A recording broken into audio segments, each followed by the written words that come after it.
తెలుగుదేశం పార్టీకి సంబంధించిన నారా లోకేష్ ఉత్తరాంధ్రలో శంఖారావం పేరుతో పాదయాత్ర అంటే పర్యటన చేస్తున్నారు.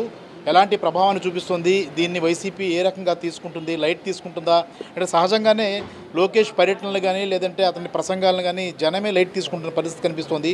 మరి ఇప్పుడు ఉత్తరాంధ్రలో ఆయన ఏ రకమైన ప్రభావాన్ని చూపిస్తారన్న దీని మీద మనతో వైసీపీకి సంబంధించిన ఉత్తర నియోజకవర్గ అభ్యర్థి కేకే రాజు గారు ఉన్నారు. సార్, లోకేష్ శంఖారావాన్ని ఏ రకంగా తీసుకుంటారు? లైట్ తీసుకుంటారా మీరు కూడా?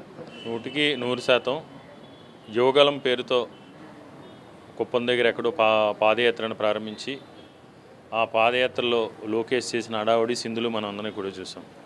యువగలం అట్రప్లాపు డిజాస్టర్ యువగలానికి అయిన సందర్భంగా యువగలానికి భరించలేక చాలామంది తెలుగుదేశం పార్టీకి సంబంధించిన నియోజకవర్గ ఇన్ఛార్జీలు నాయకులు కూడా బాబోయ్ మా వల్ల కాదు ఈ యువగలాన్ని నడిపించడం అంటే యువగలాన్ని అర్ధంతరంగా తూతూ మంత్రంగా విశాఖపట్నం జిల్లాలో ఆపి ఈరోజు ఒక నెల రోజులు రెస్ట్ తీసుకుని ఇప్పుడు కొత్తగా శంఖారావం పేరుతో యువగలం నుంచి మళ్ళీ శంఖారావానికి వచ్చి ఏదో ఎక్కడైతే యువగలం సాగలేదో ఆ నియోజకవర్గాల్లో బహిరంగ సభల పేరుతో లోకేష్ చేస్తున్న సభలకి ఏ విధంగా వెలవెలబోతున్నాయో మనందరం కూడా చూసాం.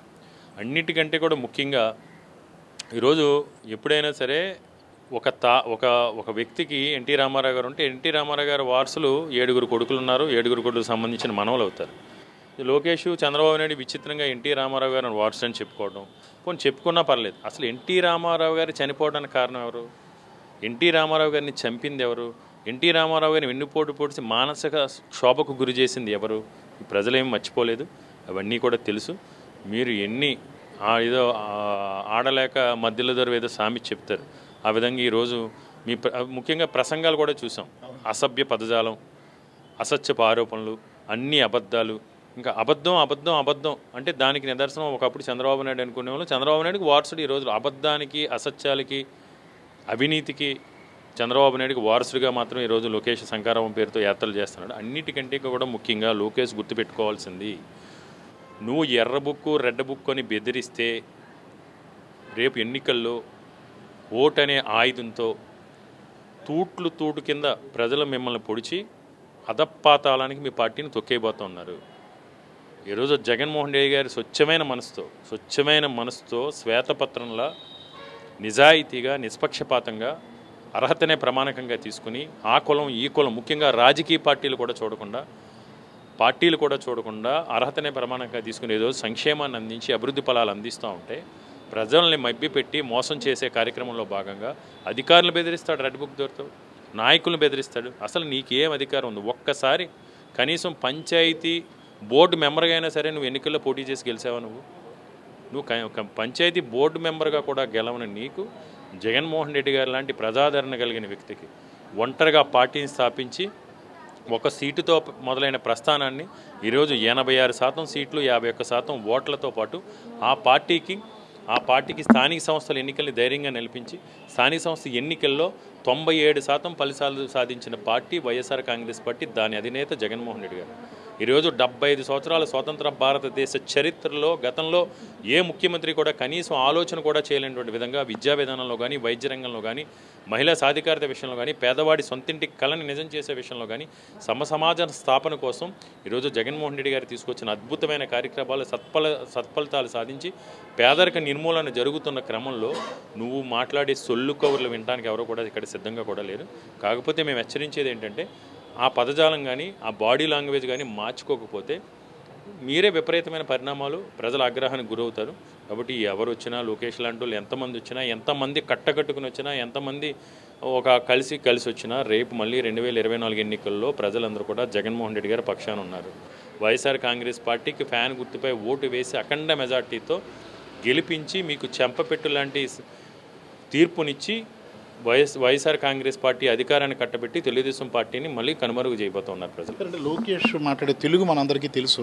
ఉత్తరాంధ్రలో కూడా అలాంటి శంఖారావం కాకుండా శంఖారావం అనేసి అనడం అలాంటివి జరుగుతూ వస్తున్నాయి. అదే తప్పులు మళ్ళీ దొరుకుతున్నాయి. ఉత్తరాంధ్ర ప్రజానీకం లోకేష్ మాటల్ని విశ్వసించే పరిస్థితి ఉంటుందా?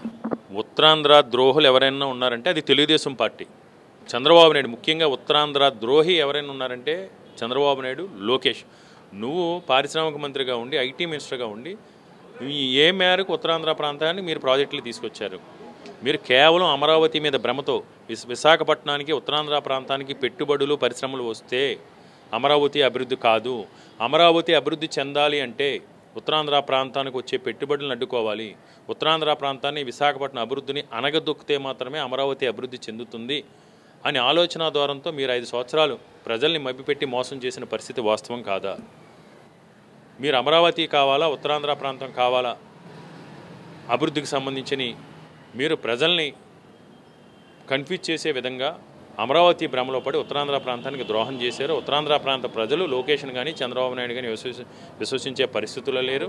తప్పకుండా లోకేష్ ఎక్కడ పెట్టినా, మా నియోజకవర్గంలో ఎక్కడ పెట్టుకున్నా సరే అతని ఆటలు అయితే సాగు.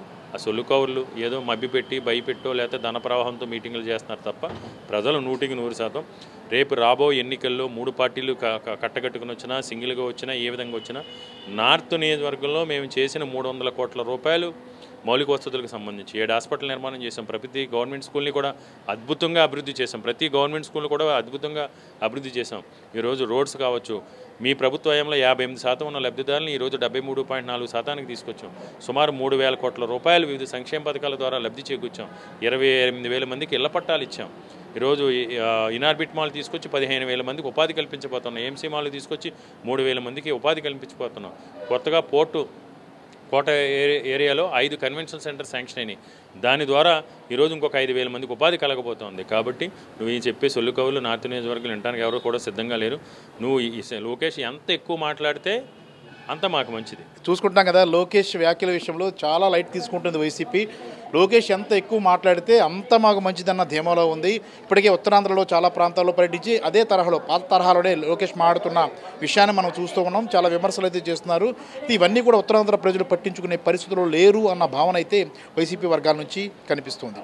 కెమెరామెన్ మూర్తితో Prasad, I dream media, Visakha.